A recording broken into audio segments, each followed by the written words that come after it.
So they're running a handful of highlights of things you've said in the past, and I wanted to give you an opportunity to respond or clarify. In 2021, in a speech during debate over transgender issues, you said, God is non-binary. What did you mean by that? Well, you know, I think I was being intentionally provocative with that statement. But what it means is that God can't be defined by human categories.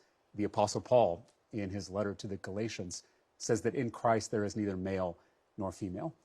I'm always going to stand up for Texans who are being picked on by the most powerful, most corrupt politicians in the country, and I'm going to continue doing that in this race and hopefully in the U.S. Senate. You call it intentionally provocative. Do you regret describing it that way or talking about God that way? There are some statements that I've made that I certainly regret. There are statements that I've made where I've missed the mark. I'll be the first to admit that. But Ken Paxton is intentionally clipping my cringy comments to distract from his career of corruption.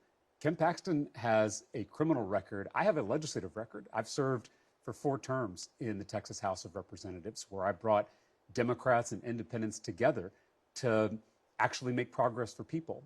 I brought Republican legislators and Democratic legislators together to cut property taxes, to raise teacher pay, to lower the cost of housing and childcare and prescription drugs. I've passed more than 60 bipartisan bills as a legislator.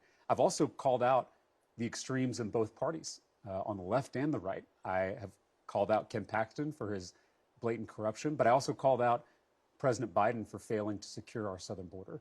So, and I want to get to the border in a second. Let me run one more by you, because again, the president and other Republicans are already bringing it up.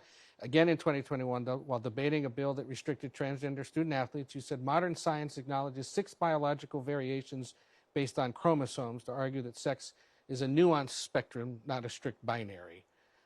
Do you still believe there are 6 biological sexes? I know there are 2 sexes, men and women. I also know there's a very small percentage of people who have these chromosomal abnormalities, and I believe they deserve to be treated with dignity and respect.